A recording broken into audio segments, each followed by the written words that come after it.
అండి. అందరికీ నమస్కారం. ఈరోజు మళ్ళీ ఓ మంచి కథతో మీ ముందుకొచ్చేసాను. కథ పేరు 'అంతర్యుద్ధం'. ఈ కథను రచించిన వారు కేవి సుమలత. ఇంకా కథ మొదలుపెట్టేస్తున్నానండి. అత్తయ్య గారు, అంజలి రాత్రి సూసైడ్ చేసుకోబోయింది. నాకు ఏం చేయాలో పాలుపోవడం లేదు. వీలైతే మీరొకసారి హైదరాబాద్ రాగలరా అన్నాడు సుధీర్. ఏంటి బాబు మీరనేది? అంజలెందుకు అలాంటి పని చేసింది? దాదాపు ఏడుస్తూ అంది సత్యవతి. మీరిక్కడికి వస్తే చెప్తానత్తయ్య గారు. మీకు మాత్రం సాయంత్రం రైలుకి టికెట్ బుక్ చేయమంటారా అన్నాడు సుధీర్. అలాగే బాబు. ఇంతకీ అంజలి ఇప్పుడెలా ఉంది? ఏడుపు తమాయించుకుని సందిగ్ధంగా అంది సత్యవతి. ఏడుస్తోంది అన్నాడు సుధీర్. అత్తయ్యగారు ఏడవకండి ప్లీజ్. మళ్ళీ మీకు సాయంత్రం ఫోన్ చేస్తాను అని ఫోన్ పెట్టేశాడు సుధీర్. సత్యవతి ఫోన్ పెట్టేసి కుర్చీ వెనక్కు వాలి కళ్ళు మూసుకున్న ఆమె కనురెప్పల నుండి కన్నీళ్ళు ఆగకుండా కారిపోతున్నాయి. సత్యవతి, ఆమె భర్త వినోద్ ఇద్దరూ ప్రభుత్వ ఉద్యోగులు. వారికి పెళ్ళైన 3 ఏళ్లకు వినోద్ హార్ట్అటాక్తో పోయాడు. సత్యవతి ఒక్కగానొక్క కూతురు సంధ్యను తండ్రి లేని లోటు తెలియనివ్వకుండా ప్రాణ సమానంగా పెంచుకుంది. చదువు పూర్తయ్యాక అన్ని విధాలా తమకన్నా ఎక్కువ స్థాయిలో ఉన్న సుధీర్కిచ్చి పెళ్లి చేసింది. వారిద్దరికీ అంజలి ఒక్కతే సంతానం.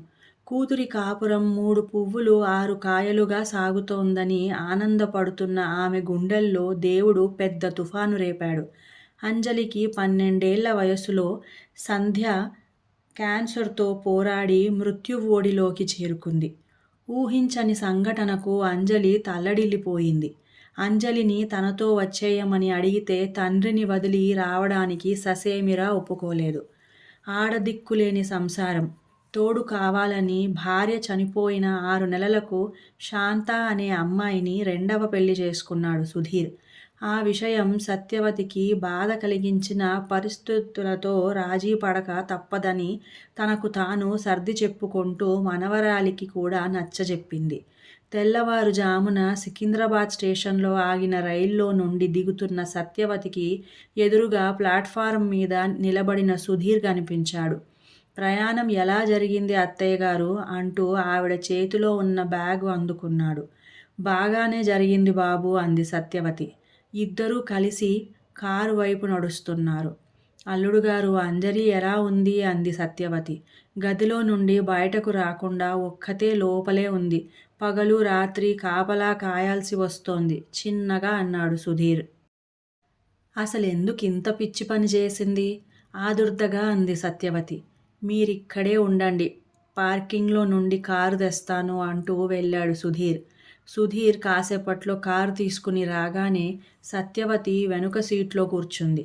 కారు మెల్లగా గమ్యం వైపు సాగుతోంది. అత్తయ్యగారు, మీరడిగిన ప్రశ్నకు జవాబు చెప్పనా అన్నాడు సుధీర్. చెప్పండి అంది సత్యవతి. నేను శాంతను పెళ్లి చేసుకుని తప్పు చేశాను అన్నాడు సుధీర్. సత్యవతి జవాబు చెప్పలేదు. సంధ్య పోయాక నాకు జీవితం భయంకరమైన చీకటిగా అనిపించింది. శాంత నా ఫ్రెండ్ చెల్లెలు. భర్త పోవడంతో పుట్టింట్లో ఉంటోంది. మీరిద్దరూ పెళ్లి చేసుకుంటే అంజలిని పెంచడంలో ఇబ్బందులు ఉండవని మా ఫ్రెండ్ ఒత్తిడి చేయడంతో నా మనసు అటువైపు మొగ్గు చూపింది. కానీ అంజలి ఆమెను తల్లి స్థానంలో ఊహించలేకపోతోంది. మాటిమాటికి సంధ్య ప్రస్తావన తీసుకువచ్చి మా అమ్మ ఇలా చేసేది అలా చేసేది, మీరు అలా చేయడం లేదని శాంతకు కోపం వచ్చేలా మాట్లాడుతుంది. శాంత ఎక్కడ ఇల్లు వదిలి వెళ్ళిపోతోందోనని అంజలికి చాలా నచ్చజెప్పాను. అన్నింటికీ ఊరికే ఏడుస్తూ గొడవ చేస్తుంది.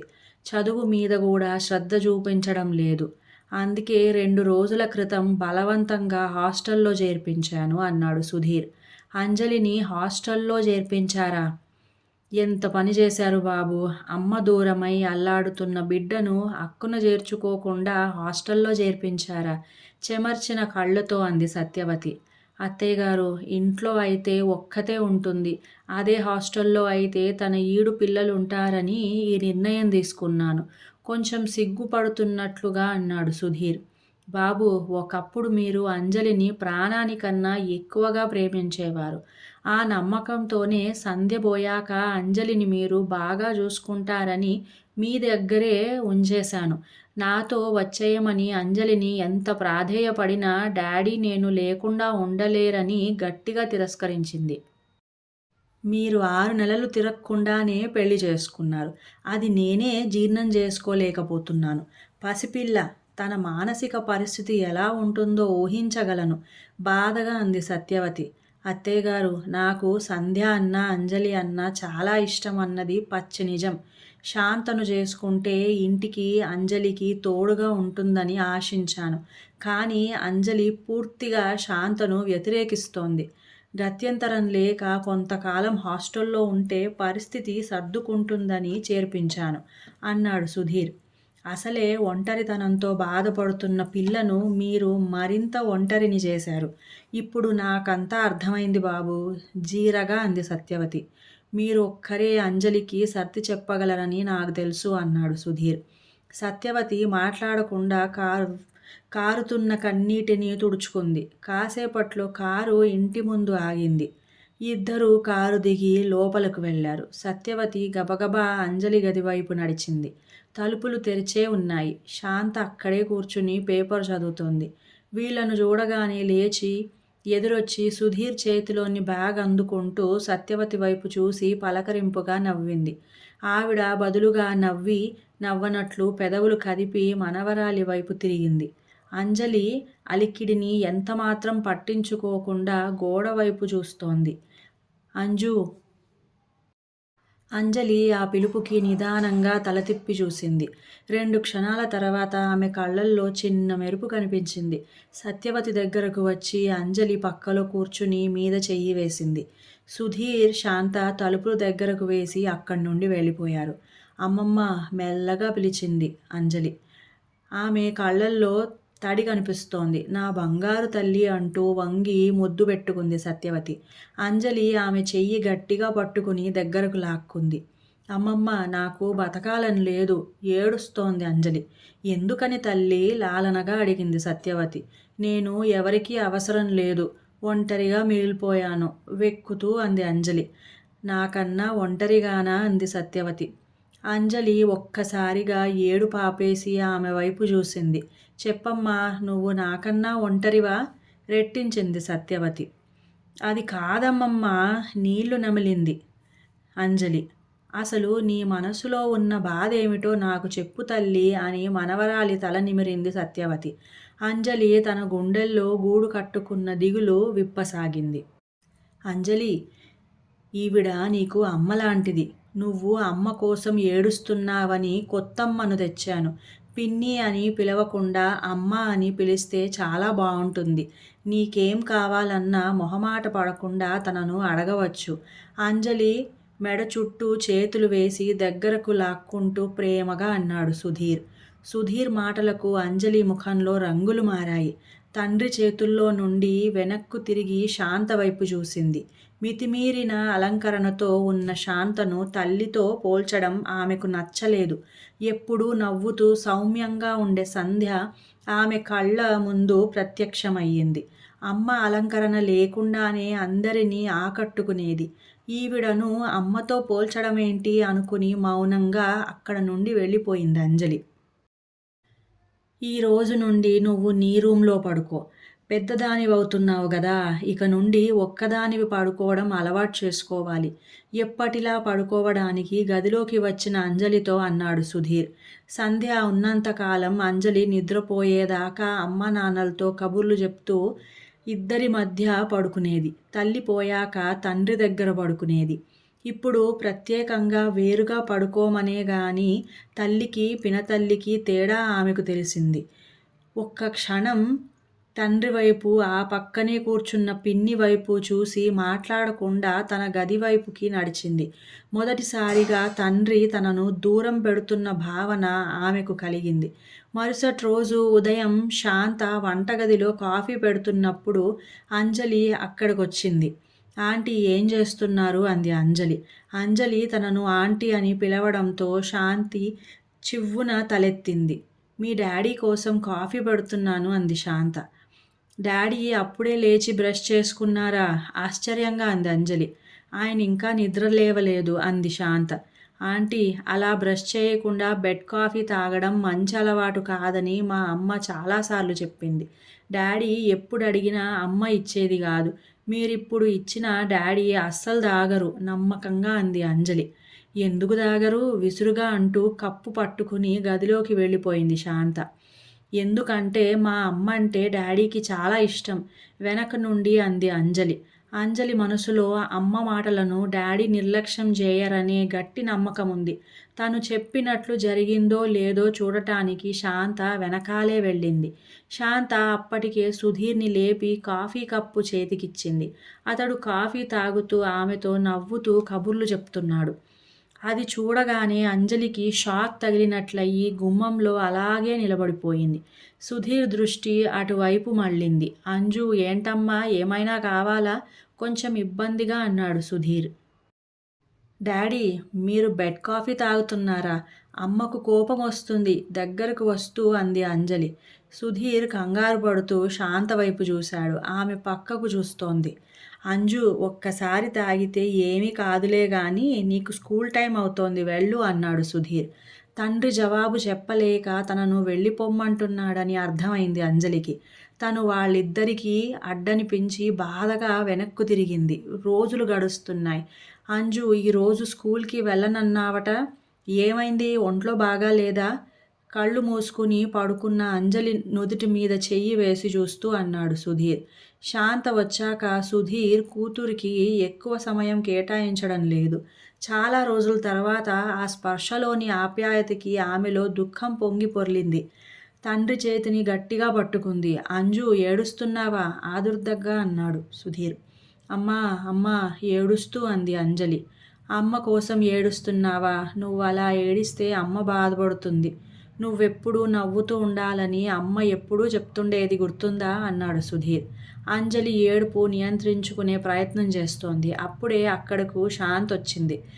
ఎక్కడికో వెళ్ళడానికి తయారైనట్లు ఆమె అలంకరణ చెప్తోంది. శాంత, నువ్వు హాల్లో కూర్చో, నేను ఒక పావు గంటలో వస్తాను ఆమె వైపు చూసి అన్నాడు సుధీర్. ఆలస్యం అవుతోంది, తొందరగా రండి. అంజలి ఏడుపు పట్టించుకోకుండా ఆమె వెళ్ళిపోయింది. డాడీ, ఈరోజు అమ్మ పుట్టినరోజు. మనం ఎప్పటిలాగా ఓల్డేజ్ హోంలో భోజనాలు పెట్టించడానికి వెళ్ళాలని నేను స్కూల్కి వెళ్ళలేదు. ఏడుపు ఆపి అంది అంజలి. సుధీర్ గతుక్కుమన్నాడు. అది అంజలి గమనించింది.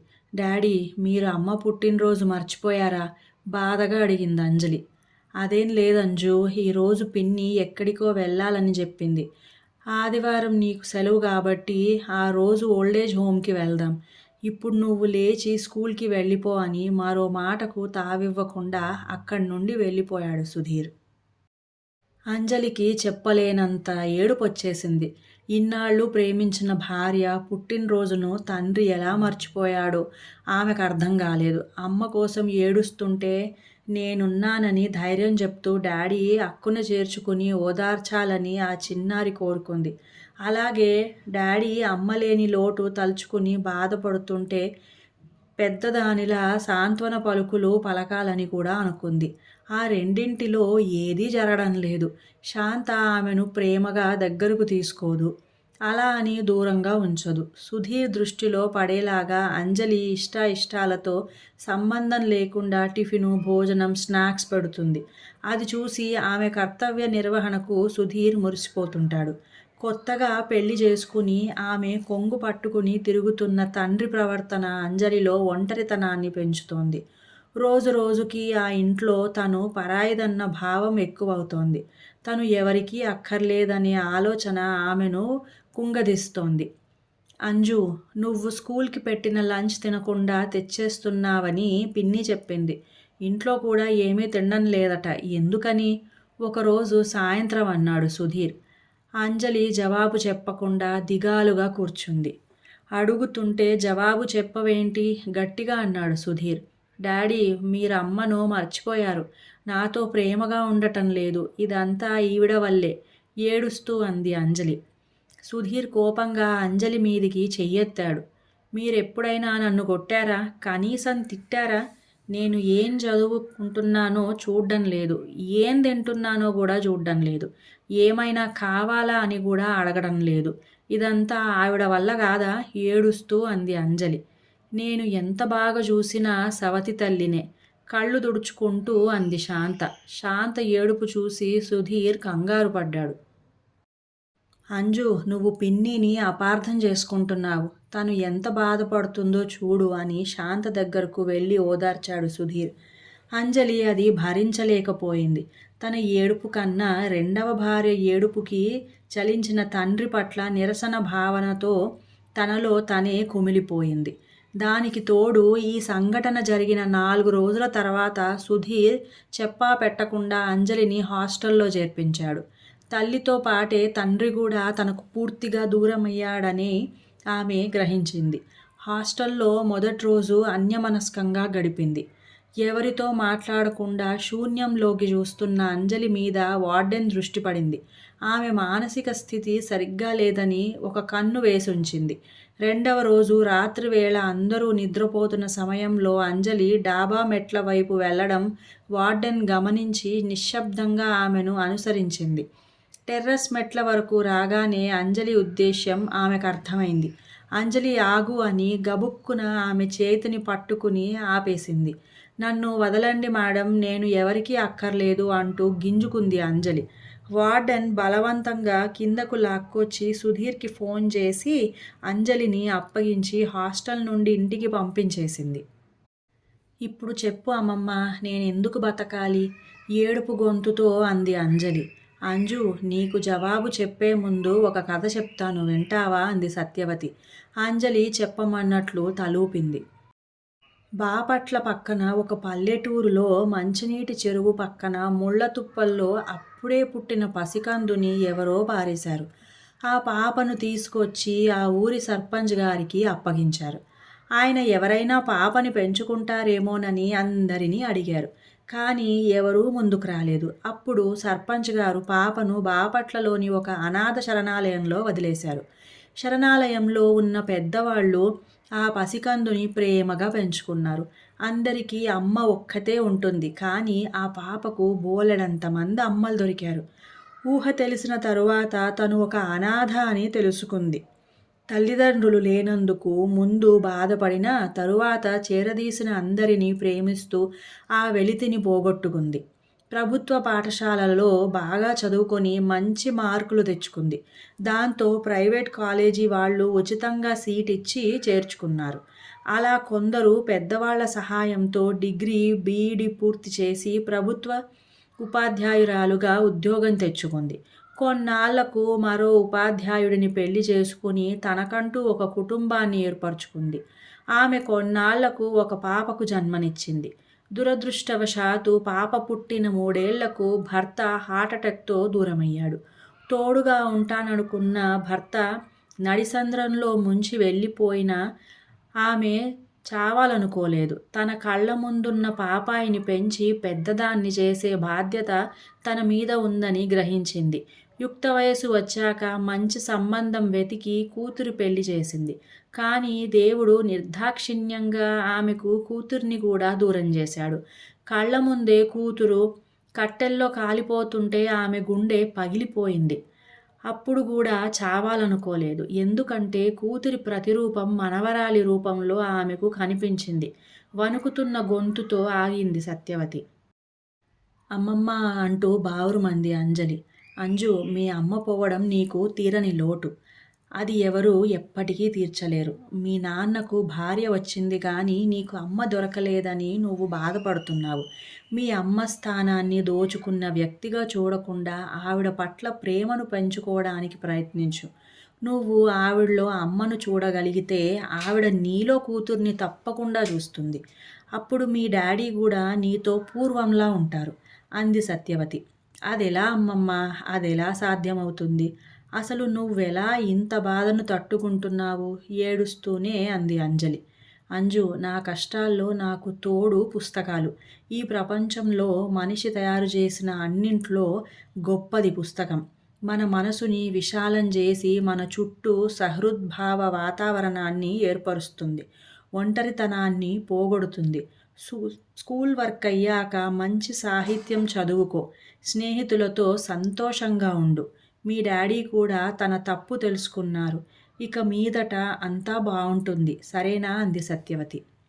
అమ్మమ్మ, నువ్వు నాతో ఉంటే నాకు ధైర్యం వస్తోంది. మరి ఉంటావా? బేలగా అంది అంజలి. వచ్చే వయసా పోయే వయసా నాది? నేను నీకు ఎన్నాళ్ళు తోడుంటాను? ఎలాంటి పరిస్థితులు ఎదురైనా నీకు నువ్వే ధైర్యం తెచ్చుకోవాలి. అన్నిటికీ తట్టుకుని నిలబడాలి. సృష్టిలో మనిషి తప్ప ఏ ఒక్క ప్రాణి కూడా ఆత్మహత్య ప్రయత్నం చేయదు. ప్రతికూల పరిస్థితులను అధిగమించి ముందుకు సాగిన వారే జీవన పోరాటంలో గెలుస్తారు అంది సత్యవతి. అలాగే అమ్మమ్మ, నేను మళ్ళీ అలాంటి పొరపాటు చేయను. ప్రామిస్. ఏడు పాపి అంది అంజలి. అంజు, నిన్ను ఒక వారం రోజులు నాతో తీసుకెళ్తానని మీ డాడీకి చెప్తాను. మనవరాలిని ముద్దు పెట్టుకుంటూ అంది సత్యవతి. అలాగే అమ్మమ్మ, నవ్వుతూ అంది అంజలి. ఆ పసిదాని ముఖంలో తుఫాను వచ్చి వెలిసినప్పటి ప్రశాంతత కనిపిస్తోంది. ఇంకా కథ సమాప్తం. ఈ కథ మీకు నచ్చినట్లయితే ప్లీజ్ లైక్ చేయండి, షేర్ చేయండి, మంచి కామెంట్ పెట్టండి, అలాగే సబ్స్క్రైబ్ చేయండి. నా సంగీతం ఛానల్ సాగరిక సంగీత మండలి ఛానల్ని కూడా సబ్స్క్రైబ్ చేసుకోండి. మంచి భక్తి రసమైన పాటల్ని వినండి. ఇంకా సెలవు.